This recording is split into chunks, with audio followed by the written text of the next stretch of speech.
ইমাম সাহেব মসজিদে গেলে নাহিদ, হাসনাস, সার্জিস এদের হাতে মাইক্রোফোন তুলে দেয় কিছু বলার জন্য। ভালোবেসে বলে, নাতির মতো মনে করে বলে, ছেলের মতো মনে করে বলে। কত ছোট, এত স্নেহ, এত ভালোবাসা এই বয়সে খুবই বিরল। ব্যাপার হলো, বিএনপির একজন অ্যাক্টিভিস্ট গতকাল একদম ঘোষণা দিয়েছে যে নাহিদ, হাসনাস, সার্জিস এদেরকে মারতে 30 মিনিট লাগবে। 30 মিনিটের মধ্যে নাকি এদেরকে মেরে ফেলা সম্ভব। ব্যাপারটা কি ভেবে দেখেছেন? হুমকিটা কোন লেভেলে চলে গিয়েছে? এদের কারণে বিএনপি কি কি উপকৃত হয়েছে এটা আপনারা সবাই জানেন, তা আর এখন বলছি না। আমি আগেই বলেছিলাম, বিএনপি ক্ষমতার জন্য সবচাইতে বাধা মনে করে এই এনসিপির নেতৃবৃন্দকে এবং ডক্টর ইউনূসকে। এবং এটা খুবই আশ্চর্যের যে তারপরও বিএনপি তাদের ইমেজ নষ্ট করছে ধীরে ধীরে।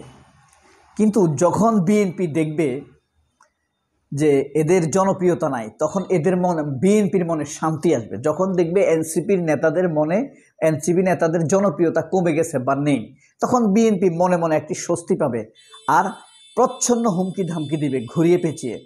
কিন্তু বিএনপি এখন দেখতে পাচ্ছে যে এনসিপি নেতৃবৃন্দ, এই যে হাসনাত, নাহিদ, সার্জিস, আব্দুল হান্নান মাসুদ, তারপরে তাসনিম জারা, আক্তার হোসেন, তার আব্দুল কাদের, রাফি, এদের যে বিপুল তুমুল জনপ্রিয়তা, যেখানেই যাচ্ছে মানুষ উপচে পড়ছে।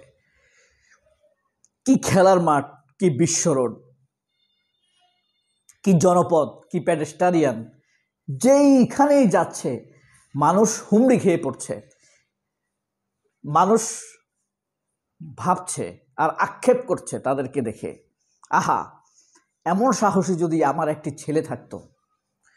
মেয়েরা বলছে, এমন সাহসী যদি আমার একটা ভাই থাকতো।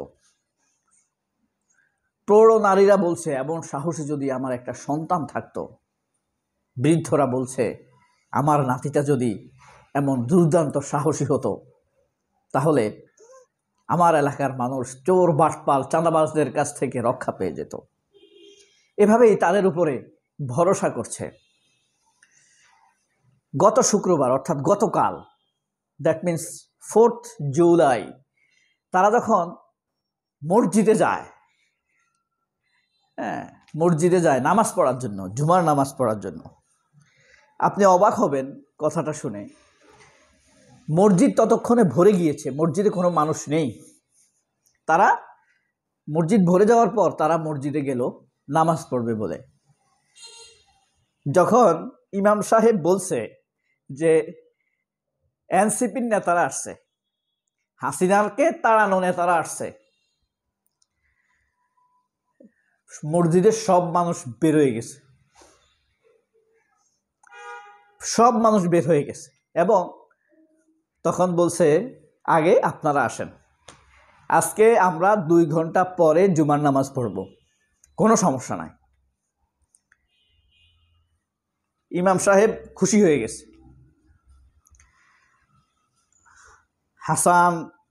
হাসনাত আব্দুল্লাহ, সার্জিস, নাহিদরা অজু করবে। ইমাম সাহেব, মসজিদ কমিটির সভাপতি সবাই তাদেরকে পানি এনে দিচ্ছে। এটা এই না যে সেবা করছে, তাদেরকে আরাম দিচ্ছে, আনন্দ দিচ্ছে, তাই কিন্তু নয়। পানি এনে দিয়ে তাদেরকে একটু নামাজ পড়ার সুযোগ করে দিয়ে তারা শুকরিয়া জ্ঞাপন করছে, বরং আনন্দিত হচ্ছে, নিজেকে গৌরবান্বিত ভাবছে। এই হলো গ্রামে গঞ্জে, প্রত্যন্ত অঞ্চলে, জেলাগুলোতে সার্জিস, নাহিদ, হাসনাত আব্দুল্লাহদের অবস্থা। আরও আশ্চর্যের ব্যাপার হলো, তাদের সাথে তো ধরেন নারী নেত্রী ছিল। মসজিদের পর্দা টাঙিয়ে তাদেরকে অজুর ব্যবস্থা করা হয়েছে। তারা খুব ধার্মিক, আমি তা বলছি না, তাদেরকে এই সম্মানটা দেয়া হয়েছে। এই হলো তাদের অবস্থা। ইমাম সাহেব তাদের হাতে আদর করে ভালোবাসায় মাইক্রোফোন তুলে দিয়েছে, আপনারা কিছু বলুন, মানুষ আপনাদের কথা শুনতে চায়। এই ভালোবাসা দেখেই বিএনপি উন্মাদ হয়ে গিয়েছে, পাগল হয়ে গিয়েছে। এতদিন ভেবেছে শুধু এই কয়েকজন এনসিপি নেতৃবৃন্দই বিএনপির ক্ষমতা যাওয়ার ক্ষেত্রে বাধা, আর ডক্টর ইউনূস। এখন দেখছে না, এদের যেই জনভিত্তি ইতিমধ্যে তৈরি হয়েছে, মানুষের ভিতরে যে আবেগ তৈরি হয়েছে, এবং বেশিরভাগই হলো তরুণ। কিন্তু অপপ্রচারে কিন্তু বিএনপির নেতাকর্মীরা থেমে নেই, আর এদেরকে জোশ ঝাল তেল দিয়ে যাচ্ছে আওয়ামী লীগ, তাদের ভিতরে থাকা। বিএনপি এখন আওয়ামী লীগের অর্থায়নে ধনী, চাঁদা তো আছেই, চাঁদার জবাব মানুষ দিবে। তবে বিএনপি চরম এবং পরম এত বেশি আতঙ্কিত হয়েছে যে এমন ঘোষণা দিতেও তারা দ্বিধা করে না। শাহেদ আলমেরা, এসব ঘোষণার পেছনে কিন্তু শাহেদ আলমেরা। লাখ লাখ মানুষ ঝাঁকে ঝাঁকে নাহিদদের উপরে ঝাঁপিয়ে পড়ছে একটু ছুঁয়ে দেখার জন্য, কাছ থেকে একটু দেখার জন্য। সিনেমার মানুষ, আমি বিভিন্ন জায়গায় দেখেছি, ভিডিওতে দেখেছি, শাকিব খান যখন কোথাও যায় মানুষ উপচে পড়ত। তবে তাদের শ্রেণীটা ভিন্ন। শাকিব খানকে দেখার জন্য একটা নির্দিষ্ট শ্রেণী আছে। সাভারে গেলে এক ধরনের লোক আসে শাকিব খানকে দেখতে, আপনার মিরপুর 11-তে আসলে আরেক ধরনের লোক আসবে, স্বাভাবিক। কিন্তু হাসনাত নাহিদকে দেখার জন্য একদম বিমান থেকে রিক্সা সবাই আসে। Hero of the hero. ওই যে আমাদের পৃথিবীতে একজন ডাক্তার আছে না, আবু মোহাম্মদ খান ইবনে সিনা, অর্থাৎ ইবনে সিনা যিনি, তাকে বলা হয় ডক্টর অব দ্য ডক্টরস, ডাক্তারদের ডাক্তার। আর হাসনাত নাহিদ, আখতার হোসেন, এরা হলো হিরো অব দ্য হিরোজ, নায়কদের নায়ক। এখন কথা হলো বিএনপি ক্ষুব্ধ কেন? বিএনপির কথা হলো এদেরকে তো তাহলে আর ফেলানো যাবে না, যে কোনোভাবে এদেরকে ফেলে দিতে হবে। তবেই না প্রয়োজনে আওয়ামী লীগকে ফিরিয়ে আনতে হবে।